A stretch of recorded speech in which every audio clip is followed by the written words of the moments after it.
ओम नमो भगवते वासुदेवाय। ओम नमो भगवते वासुदेवाय। ओम नमो भगवते वासुदेवाय। आप सबका आज के श्रीमद् भगवत गीता यथारूप के 10वें अध्याय श्री भगवान का ऐश्वर्य के श्लोक नंबर 22 से हम अपनी जो पठन है कंटिन्यू करेंगे। उसमें आपका सबका स्वागत है। मुखम करोति वाचालं पंगुम लंघयते गिरिम यत्कृपातमहं वंदे श्री गुरुम दीनतारिणं परमानंद माधवम श्री चैतन्य ईश्वरम हरि ओम तत्सत। श्लोक नंबर 22। वेदानां सामवेदोऽस्मि देवानामस्मि वासवः इंद्रियाणां मनश्चास्मि भूतानामस्मि चेतना। मैं वेदों में सामवेद हूँ, देवों में स्वर्ग का राजा इंद्र हूँ, इंद्रियों में मन हूँ तथा समस्त जीवों में जीवनी शक्ति यानी कि चेतना, इन अदर वर्ड्स कॉन्शियसनेस हूँ। तात्पर्य द्वारा श्रीला प्रभुपाद की जय। पदार्थ और जीव में यह अंतर है कि पदार्थ में जीवों के समान चेतना नहीं होती, अतः यह चेतना परम और शाश्वत है यानी कि इटर्नल है, सुप्रीम है। पदार्थों के संयोग से चेतना उत्पन्न नहीं की जा सकती। श्लोक नंबर 23। रुद्राणाम शंकरश्चास्मि वित्तेषु यक्षरक्षसां वसुनां पावकः चास्मि मेरु शिखरिणामहम्। मैं समस्त रुद्रों में शिव हूँ, यक्षों और राक्षसों में संपत्ति का देवता कुबेर हूँ, वसुओं में अग्नि हूँ और समस्त पर्वतों में मैं मेरु हूँ। तात्पर्य 11 शंकरों में शंकर या शिव प्रमुख हैं। वे भगवान के अवतार हैं जिन पर ब्रह्मांड के तमोगुण का भार है यानी कि इग्नोरेंस का भार है। यक्षों और राक्षसों के नायक कुबेर हैं जो देवताओं के कोषाध्यक्ष तथा भगवान के प्रतिनिधि हैं। मेरु पर्वत अपनी समृद्ध प्राकृतिक संपदा के लिए विख्यात है। श्लोक नंबर 24।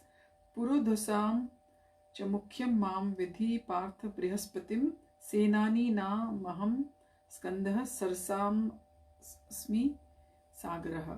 हे अर्जुन, मुझे समस्त पुरोहितों में मुख्य पुरोहित बृहस्पति जानो यानी कि जुपिटर।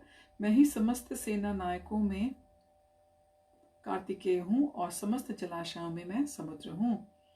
तात्पर्य इंद्र स्वर्ग का प्रमुख देवता है और स्वर्ग का राजा कहलाता है। जिस लोक में उसका शासन है वह इंद्रलोक कहलाता है। बृहस्पति राजा इंद्र के पुरोहित हैं और चूंकि इंद्र समस्त राजाओं का प्रधान है इसलिए बृहस्पति समस्त पुरोहितों में मुख्य हैं।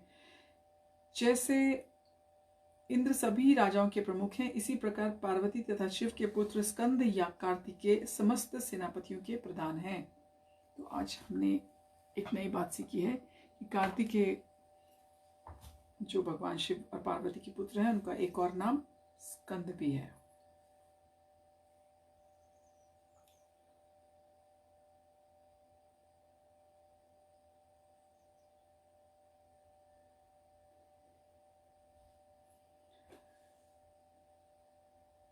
तो समस्त जलाशयों में समुद्र सबसे बड़ा है। कृष्ण के ये स्वरूप उनकी महानता के सूचक हैं।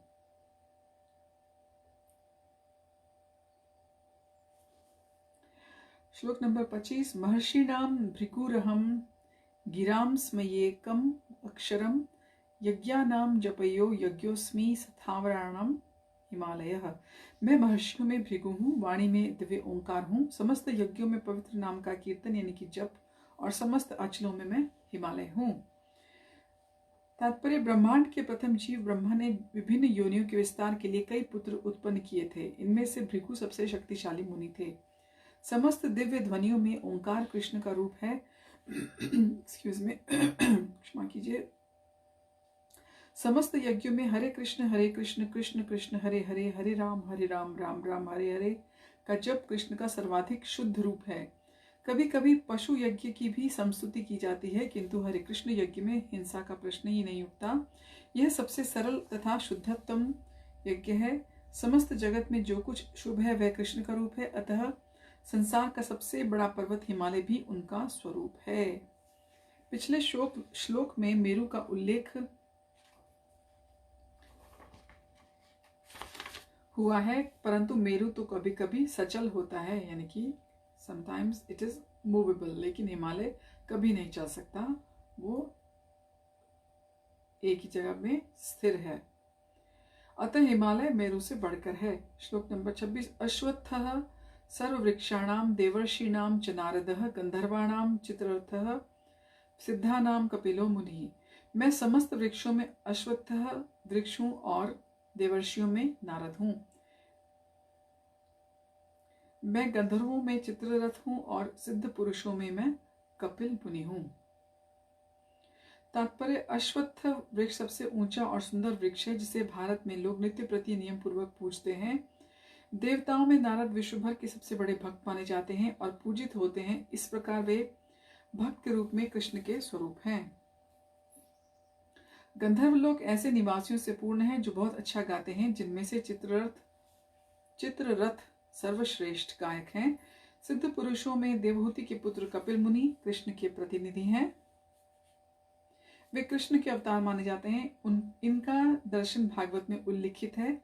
बाद में भी एक अन्य कपिल प्रसिद्ध हुए, किंतु वे नास्तिक थे, अतः इन दोनों में महान अंतर है। दो कपिल हैं जिनका उल्लेख आता है। एक तो बहुत महान है जो देवहूति और कर्दम ऋषि के पुत्र हैं, और जो दूसरे हैं वो नास्तिक थे। जो दूसरे वाले कपिल थे वो नास्तिक थे। तो दोनों में डिफरेंस है। श्लोक नंबर 27। उच्चैः श्रवसं श्वानां विधि मामृतोद्भवम् ऐरावतम गजेंद्राणां नराणां च नराधिपम्। घोड़ों में मुझे उच्चैः श्रवा जानो, जो अमृत के लिए समुद्र मंथन के समय उत्पन्न हुआ था। गजराजों में मैं ऐरावत हूँ और मनुष्यों में राजा हूँ। तात्पर्य, एक बार देवों और असुरों ने समुद्र मंथन में भाग लिया। इस मंथन में अमृत तथा विष प्राप्त हुए। विष को तो शिवजी ने पी लिया, किंतु अमृत के साथ अनेक जीव उत्पन्न हुए, जिनमें उच्चैः श्रवा नाम का घोड़ा भी था। इसी अमृत के साथ एक अन्य पशु ऐरावत नामक हाथी भी उत्पन्न हुआ था। चूंकि ये दोनों पशु अमृत के साथ उत्पन्न हुए थे, अतः इनका विशेष महत्व है। ये कृष्ण के प्रतिनिधि हैं। मनुष्य में राजा कृष्ण का प्रतिनिधि है, क्योंकि कृष्ण ब्रह्मांड के पालक हैं और अपने दैवी गुणों के कारण नियुक्त किए गए राजा भी अपने राज्यों के पालनकर्ता होते हैं। महाराज युधिष्ठिर, महाराज परीक्षित और भगवान राम जैसे राजा अत्यंत धर्मात्मा थे, जिन्होंने अपनी प्रजा का सदैव कल्याण सोचा था। वैदिक साहित्य में राजा को ईश्वर का प्रतिनिधि माना गया है, किंतु इस युग में धर्म के ह्रास होने से राजतंत्र का पतन हो गया है और अंततः विनाश हो गया है। किंतु यह समझना चाहिए कि भूतकाल में लोग धर्मात्मा राजाओं के अधीन रहकर अधिक सुखी थे। श्लोक नंबर 28। आयुधानामहं वज्रम धेनूनामस्मि कामधुक् प्रजनश्चास्मि कंदर्पः सर्पाणामास्मि वासुकी। मैं हथियारों में वज्र हूँ, गायों में सुरभि, संतति उत्पत्ति के कारणों में प्रेम का देवता कामदेव और सर्पों में वासुकी हूँ। तात्पर्य, वज्र अत्यंत बलशाली हथियार है। तो हमको याद रखना पड़ेगा कि व्रज है वृंदावन क्षेत्र और वज्र होता है एक वेपन, एक हथियार, और यह हथियार कृष्ण की शक्ति का प्रतीक है। वैकुंठ लोक में स्थित कृष्ण लोक की गायें किसी भी समय दुही जा सकती हैं और उनसे जितना जो चाहे उतना दूध प्राप्त कर सकता है। निस्संदेह इस जगत में ऐसी गाय नहीं मिलती, किंतु कृष्णलोक में इनके होने का उल्लेख है। भगवान ऐसी अनेक गाय रखते हैं जिन्हें सुरभि कहा जाता है। कहा जाता है कि भगवान ऐसी गायों के चराने में व्यस्त रहते हैं। कंदर्प काम वासना है, जिससे अच्छे पुत्र उत्पन्न होते हैं। कभी कभी केवल इंद्रिय तृप्ति के लिए संभोग किया जाता है, किंतु ऐसे संभोग कृष्ण का प्रतीक नहीं है। अच्छी संतान की उत्पत्ति के लिए किया गया संभोग कंदर्प कहलाता है और वह कृष्ण का प्रतिनिधि होता है। श्लोक नंबर 29। अनंतश्चास्मि नागानां वरुणो यादसामहं पितॄणां मर्यमा चास्मि यमः संयमतामहं। अनेक फणों वाले नागों में मैं अनंत हूँ और जलचरों में वरुण देव हूँ। मैं पितरों में अर्यमा हूँ और नियमों के निर्वाहकों में मैं मृत्युराज यम हूँ। तात्पर्य, अनेक फणों वाले नागों में अनंत सबसे प्रधान है और इसी प्रकार जलचरों में वरुण देव प्रधान है। ये दोनों कृष्ण का प्रतिनिधित्व करते हैं। इसी प्रकार पितृलोक के अधिष्ठाता अर्यमा हैं जो भगवान कृष्ण के प्रतिनिधि हैं। ऐसे अनेक जीव हैं जो दुष्टों को दंड देते हैं, लेकिन इनमें यम प्रमुख हैं। यम पृथ्वी लोक के निकटवर्ती लोक में रहते हैं। मृत्यु के बाद पापी लोगों को वहां ले जाया जाता है और यम उन्हें तरह तरह के दंड देने की व्यवस्था करते हैं। श्लोक नंबर 30। प्रहलाद चास्मि दैत्यानां कालः कलयतामहं मृगाणां च मृगेन्द्रो अहं वैनते यश्च पक्षिणाम। दैत्यों में मैं भक्त प्रहलाद हूँ, दमन करने वालों में मैं काल हूँ, पशुओं में सिंह हूँ और पक्षियों में गरुड़ हूँ। तात्पर्य, दिति और अदिति दोनों बहनें थीं। अदिति के पुत्र आदित्य कहलाते हैं और दिति के दैत्य। सारे आदित्य भगवत भक्त निकले और दैत्य नास्तिक। यद्यपि प्रहलाद का जन्म दैत्य कुल में हुआ था, किंतु वे बचपन से ही परम भक्त थे। अपनी भक्ति और दैवी गुण के कारण वे कृष्ण के प्रतिनिधि माने जाते हैं। दमन के अनेक नियम हैं, किंतु काल इस संसार की हर वस्तु को क्षीण कर देता है, अतः वह कृष्ण का प्रतिनिधित्व कर रहा है। पशुओं में सिंह सबसे शक्तिशाली और हिंस्र होता है और पक्षियों के लाखों प्रकारों में भगवान विष्णु का वाहन गरुड़ सबसे महान होता है। श्लोक नंबर 31। पवनः पवतामस्मि रामः शस्त्र भूतामहं झषाणां मकरः चास्मि स्रोतसामस्मि जाह्नवी।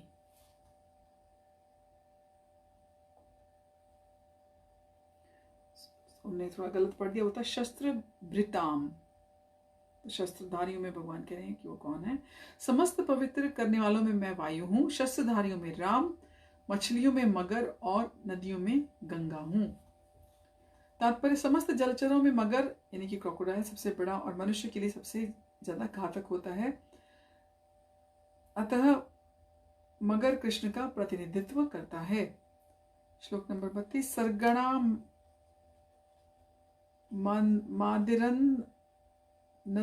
मादिरन्तश्च मध्यम चैवाहमर्जुन अध्यात्म विद्या विद्यानां वादः प्रवदतामहम्। हे अर्जुन, मैं समस्त सृष्टियों का आदि मध्य और अंत हूँ। मैं समस्त विद्याओं में अध्यात्म विद्या हूँ और तर्क शास्त्रियों में मैं निर्णायक सत्य हूँ। तात्पर्य, सृष्टियों में सर्वप्रथम समस्त भौतिक तत्वों की सृष्टि की जाती है, जैसा कि पहले बताया जा चुका है। यह दृश्य जगत महाविष्णु, गर्भोदक्षाई विष्णु और क्षीरोदक्षाई विष्णु द्वारा उत्पन्न और संचालित है। बाद में इसका संहार शिवजी द्वारा किया जाता है। ब्रह्मा गौण सृष्टा है, यानी कि वो सेकेंडरी है, और जो प्राइमरी सृष्टा है, जो प्राइमरी जो रीजन है जिनसे ये दिखाई देने वाला जगत उत्पन्न किया जाता है और चलाया जाता है, वो है गर्भोदक्षाई विष्णु और क्षीरोदक्षाई विष्णु। बाद में इसका संहार शिवजी द्वारा किया जाता है। ब्रह्मा गौण सृष्टा है, सृजन पालन और संहार करने वाले ये सारे अधिकारी परमेश्वर के भौतिक गुणों के अवतार हैं, अतः वे समस्त सृष्टि के आदि मध्य और अंत हैं। उच्च विद्या के लिए ज्ञान के अनेक ग्रंथ हैं, यथा चारों वेद, उनके छहों वेदांग, वेदांत सूत्र, तर्क ग्रंथ, धर्म ग्रंथ, पुराण, इस प्रकार कुल 14 प्रकार के ग्रंथ हैं। इनमें से अध्यात्म विद्या संबंधी ग्रंथ केवल विशेष रूप से वेदांत सूत्र कृष्ण का स्वरूप है। तर्क शास्त्रियों में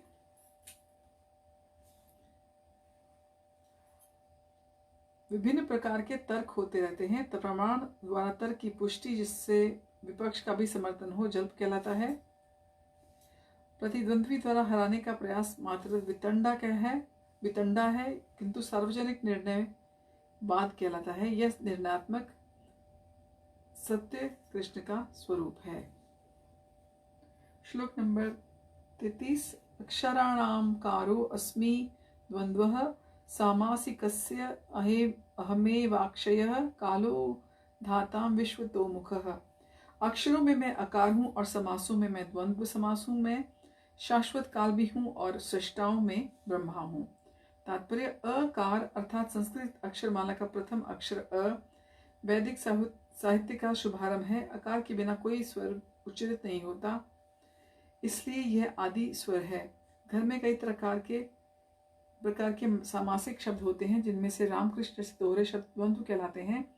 इस समास में राम तथा कृष्ण अपने उसी रूप में हैं, अतः यह समास द्वंद्व कहलाता है। समस्त मारने वालों में काल सर्वोपरि है क्योंकि यह सबों को मारता है। काल कृष्ण स्वरूप है क्योंकि समय आने पर प्रलयाग्नि में सब कुछ लय हो जाएगा। सृजन करने वाले जीवों में चतुर्मुख ब्रह्मा प्रधान है, अतः वे भगवान कृष्ण के जीव हैं, के प्रतीक हैं।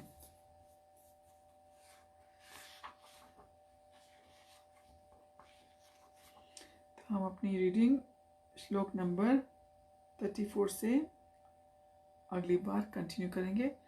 आप सबका हमारे साथ जुड़ने के लिए धन्यवाद। आप सबको आज दशहरे की बहुत बहुत शुभेच्छाएं।